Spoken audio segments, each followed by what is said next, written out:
Hi everybody, this is Dave Larson with Fitness Technology Service again. Once again, thanks for viewing. I really appreciate it. My little channel seems to be growing. Hopefully I'm helping as many people as I possibly can. Please don't forget to subscribe. It helps me out a little bit. So the next thing that we're going to do really isn't going to be about repairs. It's going to be about understanding your machine and really why your motor controller is blown. Most people think when a motor controller blows, they simply change and fix the motor controller. But that really doesn't resolve the source of the problem. And in this particular case, and that's really true on most treadmills, the source of the reason why your motor controller is blown is because your belt's bad and it's pulling too much amperage and it's making the machine work too hard. Now, if you take a look at this belt looks like it's in fine condition.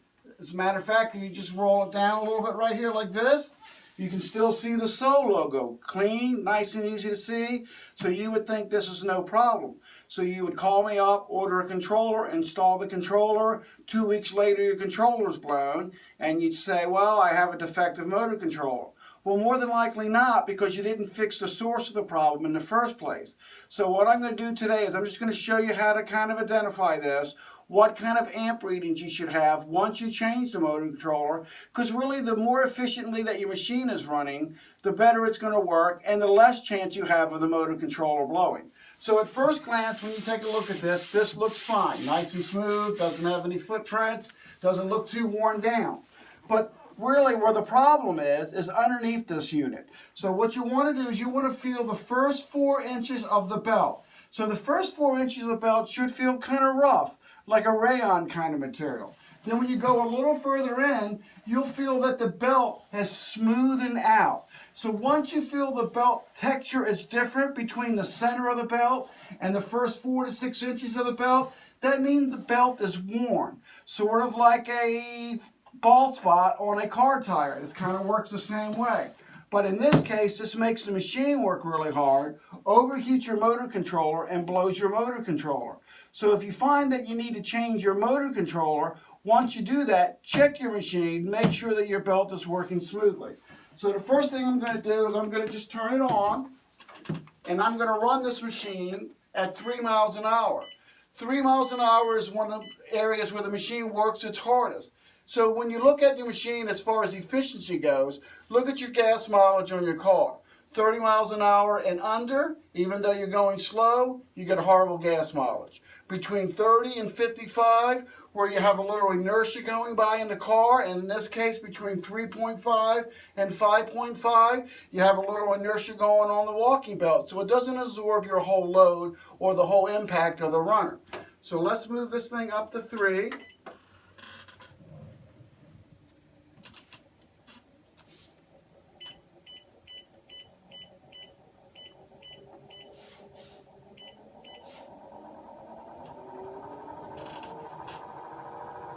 Okay, so we're running at 3 miles an hour. So what I'm going to do now is I'm going to set my little wattage detector to amperage. So right now, without anybody walking on it, it's pulling 2.47, 2.3, 2.5 amps, which is fine. Anything underneath 3 without somebody walking on it is a normal average machine. So the next thing we're going to do, I'm going to switch this little meter over here to DC amperage so that I can see how much strain that the motor's doing. This will be a little harder for you to do at home. I'm just really doing this so that you can get an understanding of the machine working harder. This is really the numbers that I want you guys to look at and really apply and really think about. So 2.71, still underneath 3. We're going approximately 3 miles an hour, okay? So I'm going to walk on the machine. So you guys stay focused, keep them focused right on that meter right there. They don't really need to see my feet. So the first place I'm walking at is I'm going to walk where the SOE logos are because there's less wear on that. Most people don't walk on the outside of the belt, they walk in the center of the belt. So I'm going to walk on the outside of the belt, and we're immediately going to go from, well, less than 3 to double. Matter of fact, a little bit more. We're doing 6, 6.5, and I would be safe to say it would turn into 7 within maybe a 5-minute walk, but I'm only on it for a couple seconds.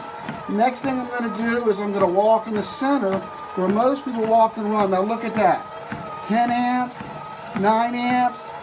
So look at how much harder this unit is working And I'm walking as casually as I possibly can, and it's still pulling 10 amps.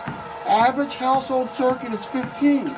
So when you start getting into 11 and 12, it actually starts tripping the breaker, hopefully.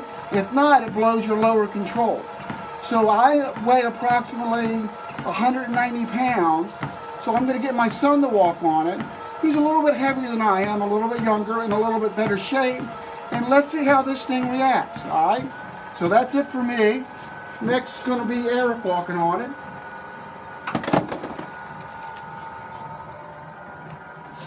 Should I start on the outside? Yep, same thing, same numbers. He's going to start on the outside where the SO logos are. Now see, this is relatively still low because the walk belt's not worn on the side. So he's pulling 6 amps. He weighs approximately 230 pounds. So those are pretty good numbers. That's staying below it, right? So now Eric, walk in the center of the belt. Now look at that. The machine will hardly even move. Look at that. 12, 12.86, 12.91, 13. So when you get to 15, it either trips a household breaker, which is what you want, or it blows your motor controller, which is what you don't want. But those are your only 2 choices on that. So the next thing I'm going to do is change the belt. I'll give you those numbers again with a new belt so you can see how that works.